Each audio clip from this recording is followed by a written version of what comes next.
Hello everyone. आज हम लोग इंटीग्रेशन बाय पार्ट्स मीन्स खंडशः समाकलन के सवाल लगाएंगे। इसके पहले हम लोग इंटीग्रेशन बाय सब्स्टिट्यूशन मीन्स प्रतिस्थापन द्वारा समाकलन टॉपिक के सवाल लगा चुके थे। ठीक है, अब हम लोग जो है खंडशः विधि द्वारा समाकलन करेंगे। इस विधि को कब अप्लाई किया जाता है, सबसे पहले ये जानना बहुत ज़रूरी है। ठीक है, जब दो फंक्शन प्रोडक्ट के फॉर्म में हो और उनमें प्रतिस्थापन विधि संभव न हो, मीन्स एक फलन दूसरे का अवकल गुणांक न हो, तब उनका समाकलन खंडशः विधि से किया जाता है। ठीक है, जैसे आपको फॉर एग्जाम्पल के लिए समझा दे रहे हैं। ठीक है, यक्स कॉस एक्स, अभी जस्ट मैंने कहा कि जो प्रथम फलन है वो द्वितीय फलन का अवकल गुणांक न हो।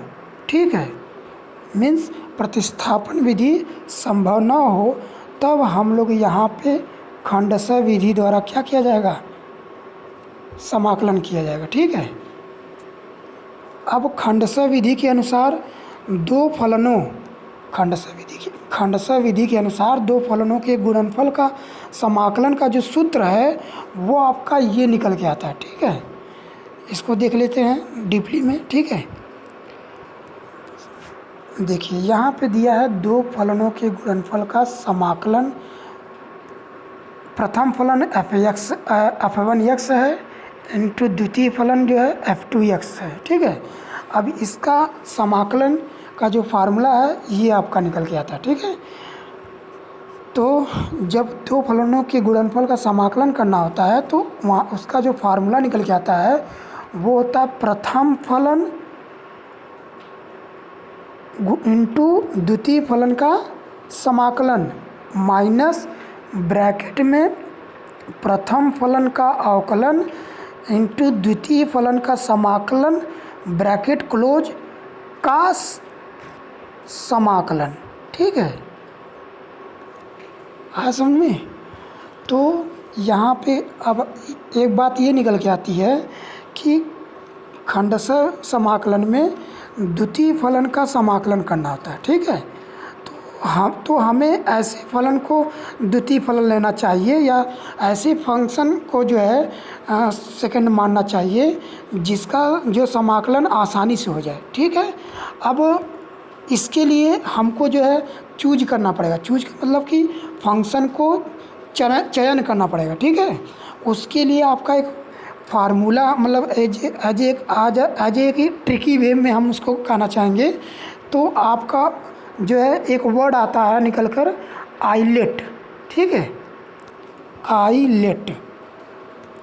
आइलेट ये क्या बताता है, यहाँ पे देखिए ध्यान समझिए क्या कह रहा है। आइलेट शब्द के अक्षरों के आधार पर फलनों का चयन। ठीक है, अब देखिए पहला लेटर क्या आया है, I for inverse function means प्रतिलोम फलन। ठीक है, L for logarithmic function means लघुगणकीय फलन। A for algebraic function means बीजीय फलन। T for trigonometric function means त्रिकोणमितीय फलन। E for exponential function means चरघातांकी फलन। तो ये आपका सीक्वेंस हो गया। ठीक है, ये आपका सीक्वेंस हो गया। ठीक है, तो अब देखिए यहाँ से इस सीक्वेंस का मतलब ये निकल के आता है कि हम इस सीक्वेंस से ये पता कर लेंगे कि द्वितीय फलन को किससे लें। ठीक है, जैसे मैं कहूँगा कि आई ए का मतलब इनवर्स फंक्शन और अलजेब्रिक फंक्शन एक साथ जब आए तो अब सीक्वेंस क्या कह रहा है, पहले क्या है आई, तो आई मीन्स इनवर्स फंक्शन, उसको फर्स्ट फंक्शन मानेंगे। ठीक है, और द्वितीय फंक्शन आपका अलजेब्रिक फंक्शन है। ठीक है, द्वितीय फंक्शन आपका अलजेब्रिक फंक्शन है तो उसको द्वितीय मानेंगे। ठीक है, उसी तरह अगर आई टी आ जा रहा है, आई मतलब inverse function, T for trigonometric function, अगर आई टी ऐसे इस तरीके से अगर आ जाते हैं क्वेश्चन जिसमें इन्वर्स फंक्शन पहले है फिर ट्रिग्नोमेट्रिक फंक्शन है, तो सबसे पहले हम जो है इन्वर्स फंक्शन को फर्स्ट मानेंगे। ठीक है, हाँ समझे। अब देखिए तीसरा है आई ई, यानी इन्वर्स फंक्शन और एक्सपोनेंशियल फंक्शन। जब एक साथ ही आ जाते हैं तब हम जो प्रथम पद को जो प्रथम फलन है इन्वर्स फंक्शन लेते हैं और द्वितीय फलन को जो है एक्सपोनेंशियल फंक्शन लेते हैं। ठीक है, अब यहाँ पे चौथा आ रहा है एल ए। एल ए का मतलब एल फॉर लॉगरिथमिक फंक्शन और ए फॉर अलजेब्रिक फंक्शन। तो जब एल ए एक साथ ये दोनों फंक्शन जब आए तो फर्स्ट फंक्शन को हम लोग जो है लॉगरिथमिक मानेंगे और द्वितीय फंक्शन को जो है कि अलजेब्रिक लेंगे। ठीक है, अब आपका पांचवा निकल के आ रहा है logarithmic function into trigonometric function. ठीक है, जब ऐसे फंक्शन आते हैं तो फर्स्ट को एज वेल एज जैसा कि एल दिया है मतलब लॉगरिथमिक फंक्शन को मान लेंगे, सेकेंड को एज ए ट्रिग्नोमेट्रिक फंक्शन दिया है तो उसको हम सेकेंड मान लेंगे। इसी तरीके से ये सभी चीज़ें आपको दिया गया है I A, I T, I E, L A, L T, L E, A T, A E, T E के रूप में पहले अक्षर से संबंधित फलन को प्रथम मानेंगे और द्वितीय को जो दूसरे फलन को द्वितीय मानते हैं। ठीक है,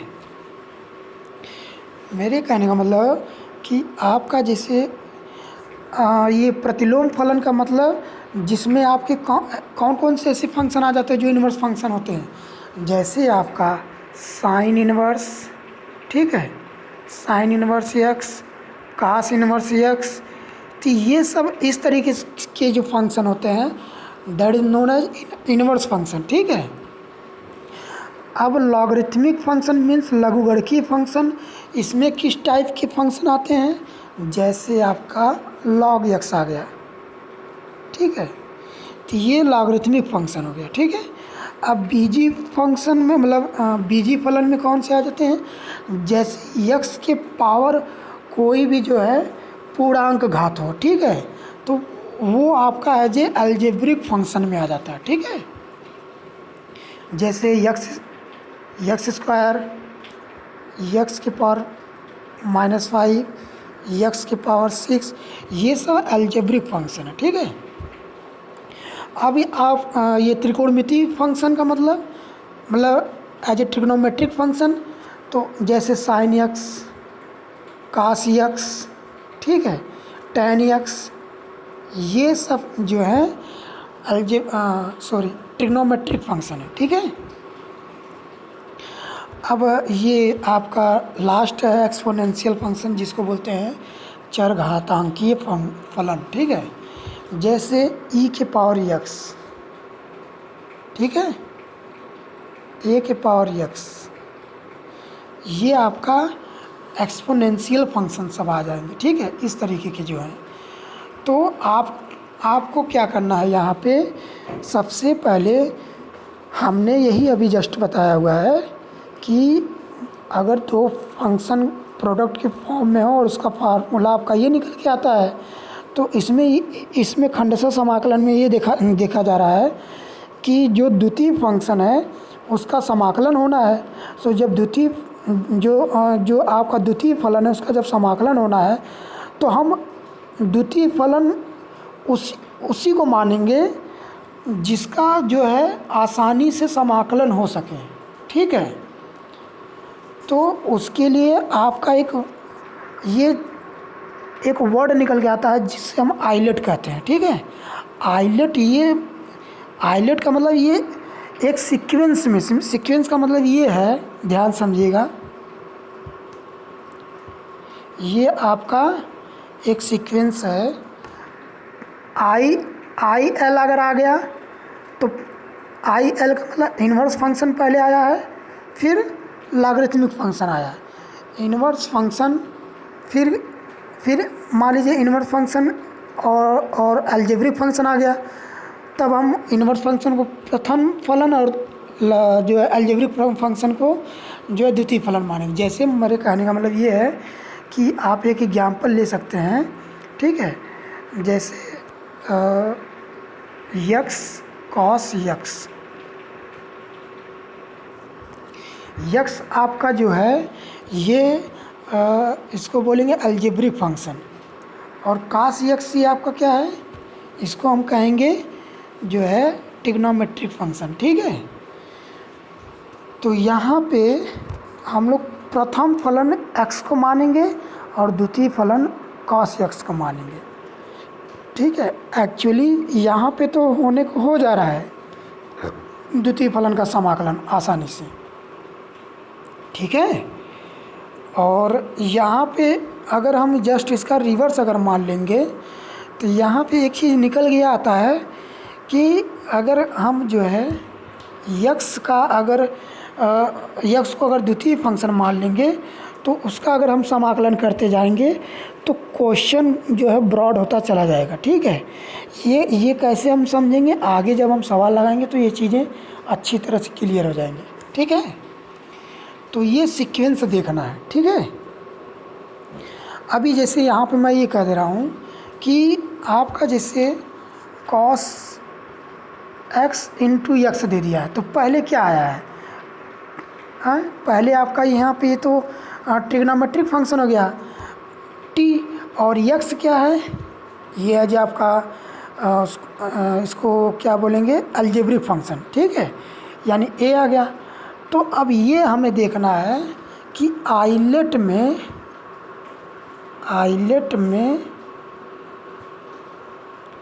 पहले कौन आ रहा है, पहले a आ रहा है, इसलिए इसको फर्स्ट मानेंगे, ठीक है, और उसके बाद t आ रहा है यानी ट्रिग्नोमेट्रिक फंक्शन, तो इसको हम लोग सेकेंड मानेंगे, ठीक है। ये इस वर्ड का मतलब यही है, यही हम चीज़ आपको समझाना चाह रहे थे, ठीक है।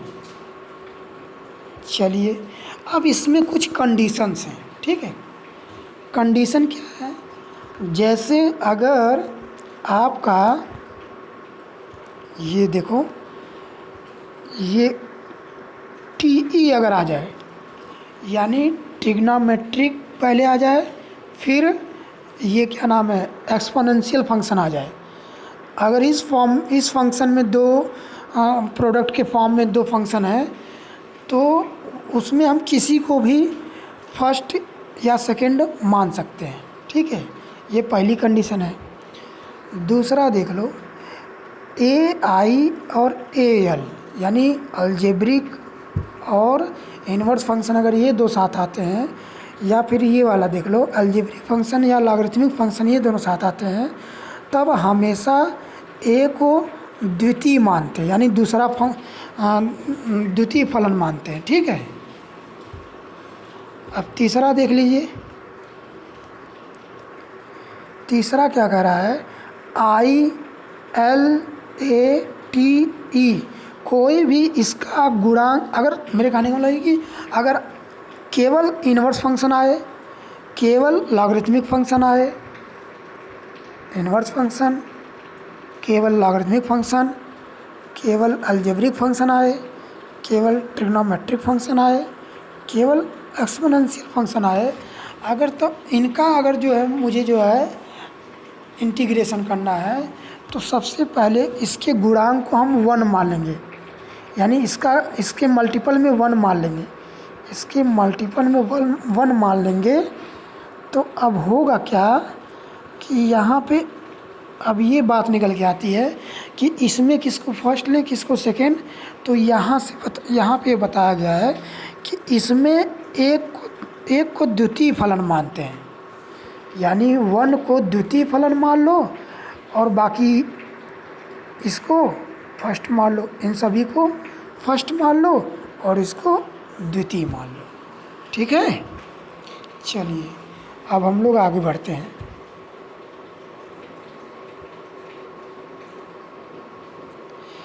अब इसमें टोटल 7 टाइप की क्वेश्चन है, उसको देखना ज़रूरी है, ठीक है। देखिए, हर टाइप के क्वेश्चन एग्जाम में आते हैं। पहला आपका जो टाइप है वो कुछ इस तरीके से है, ठीक है। X cos x, x cos x. अब यहाँ पे देखने वाली बात है कि ये किस रूप में है, एटी के रूप में है, यानी यक्स अलजेब्रिक फॉर्म है और कॉस यक्स ट्रिग्नोमेट्रिक फंक्शन है, ठीक है। तो एटी का रूप आ रहा है और आप अच्छी तरह से जानते हैं आई लेटर। तो पहले कौन आ रहा है लेटर, पहले ए आ रहा है, इसको फर्स्ट मान लेंगे, उसके बाद कौन आ रहा है टी, तो इसको सेकेंड मान लेंगे। तो इस वर्ड का मतलब यही है, ये वर्ड का जो सीक्वेंस है, यही सीक्वेंस ही बताता है कि किसको फर्स्ट, किस फंक्शन को फर्स्ट जो है कि एज्यूम करना है, किसको सेकेंड एज्यूम करना है, ठीक है। चलिए, अब आपका जो है ये यहाँ पे ध्यान से देखिएगा कि ये चीज़ यक्स कास यक्स, यहाँ पे देखिए फार्मूला क्या कहता है। अब इसका हम लोग समाकलन करेंगे इसका। तो फार्मूला यही कहता है कि प्रथम फलन और द्वितीय का समाकलन, ठीक है।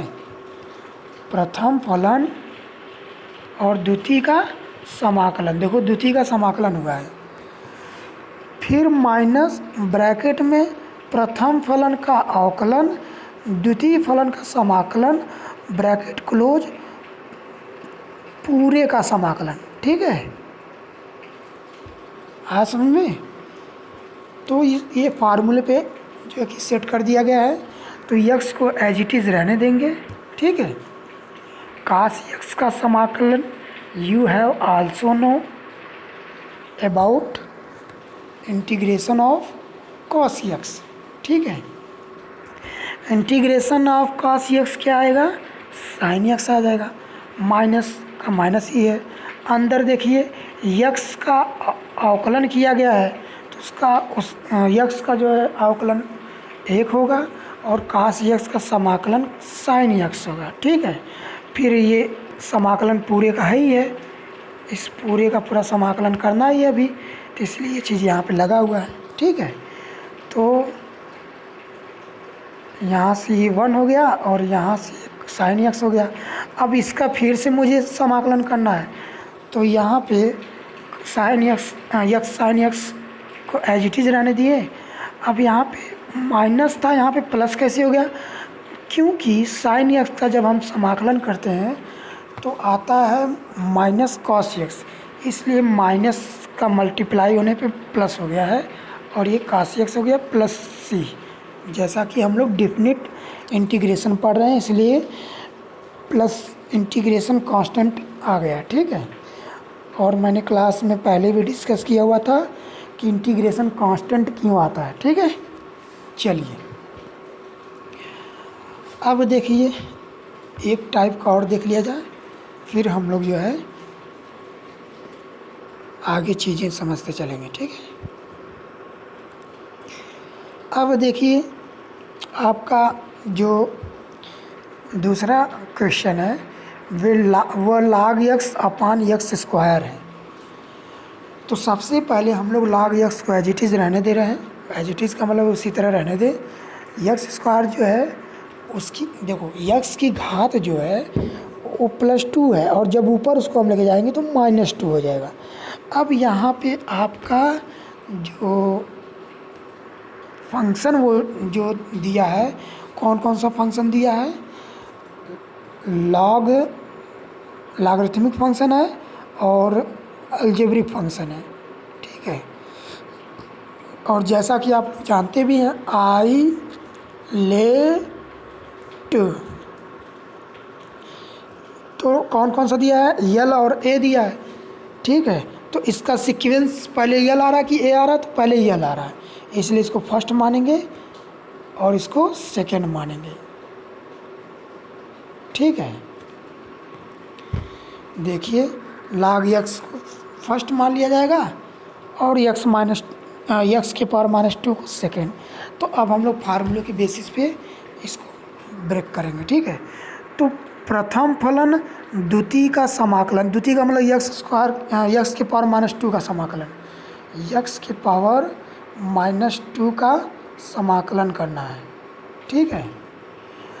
अब आप अच्छी तरह जानते हैं एक्स की पावर n dx का समाकलन एक्स की पावर n+1 अपान n+1 होता है, ठीक है। ये चीज़ आप अच्छी तरह से जानते हैं, ठीक है। अब क्या है, हम लोग जो है वही फार्मूले के बेसिस पे इसको रख देंगे, ठीक है। चलो अब देखते हैं हम लोग।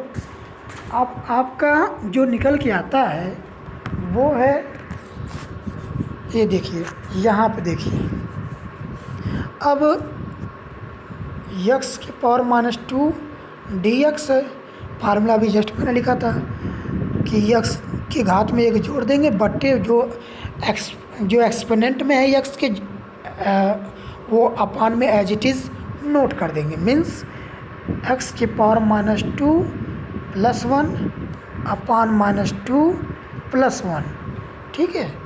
तो फाइनली आपका हो जाएगा -2 +1, वो आपका हो जाएगा -1 अपान नीचे भी -1। तो वही चीज़ ये आपका यहाँ पे निकल के आता है, ठीक है। अब माइनस ब्रैकेट में हम लोग द्वितीय फलन का अवकलन। अब द्वितीय फलन का अवकलन का मतलब हम लोग यहाँ द्वितीय फलन किसको लिए हैं, x के पावर -2 को, x के पावर -2 को हम क्या किए हैं यहाँ पे, सॉरी द्वितीय फलन नहीं होगा, ये आपका प्रथम फलन log x है, ठीक है। log x, उसका हमें क्या करना है, अवकलन। तो log x का अवकलन अच्छी तरह से आप जानते हैं, log x का अवकलन वो आपका हो जाता है 1/x, ठीक है। चलिए, तो वही चीज़ यहाँ पे है 1/x। अब देखिए द्वितीय फलन का समाकलन करना है, तो जैसे यहाँ पे जो आया है वही यहाँ पे भी आ जाएगा। अब हम क्या करेंगे, इसको सिंप्लीफाई करने के बाद फिर से उसका भी हम जो है समाकलन करेंगे।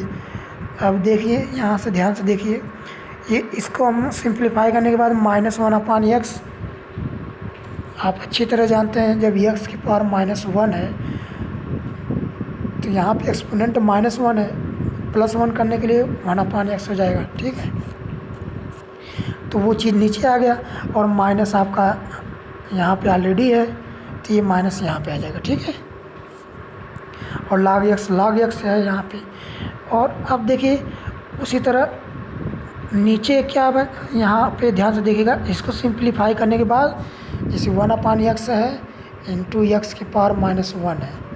अब इसको जब सिंप्लीफाई करेंगे तो ये नीचे आ जाएगा। अब इसको जब और भी सिंप्लीफाई करते जाएंगे तो फाइनली 1/x² आ जाएगा, ठीक है। तो यहाँ पे ये जो माइनस है ये आगे चला आएगा, ठीक है, इसलिए यहाँ पे ये प्लस हो गया है, ठीक है। और 1 जो x² आया था उसको हम ऊपर लेके चलेंगे तो उसकी एक्सपोनेंट जो घात है माइनस में हो जाएगा, ठीक है। अब उसका हम जब समाकलन करेंगे तो आप अच्छी तरह से जानते हैं कि यहाँ पे देखिए x की पावर -2 का dx अभी जस्ट हम लोग किए थे, तो इसका आया था x की पावर -1 अपान -1। तो वही चीज़ ये यहाँ पे नोट किया गया है, ठीक है। चलिए, और फाइनली हमारा +c, ये तो इंटीग्रेशन कांस्टेंट है, फाइनली हमारा निकल के ये आता है। लेकिन इसको और भी हम सिंप्लीफाई करेंगे, ठीक है। तो यहाँ पे इसको हम जब सॉल्व किए तो आपका -1/x आ गया, ठीक है। अब ये दो टर्म में क्या चीज़ कॉमन दिख रहा है, 1/x कॉमन दिख रहा है। तो और ये वाला भी टर्म माइनस में है, ये भी टर्म माइनस में है, तो माइनस के साथ कॉमन लिया जाए तो -1/x, ब्रैकेट में जो बचा है एज इट इज़ नोट कर दीजिए इसको, log x + 1, और ये प्लस ही एज ए आपका इंटीग्रेशन कांस्टेंट है। ठीक है, अब हम लोग ये आपका फर्स्ट टाइप था। अब हम लोग आगे जो है कल पढ़ेंगे सेकंड टाइप के क्वेश्चन को सॉल्व करेंगे।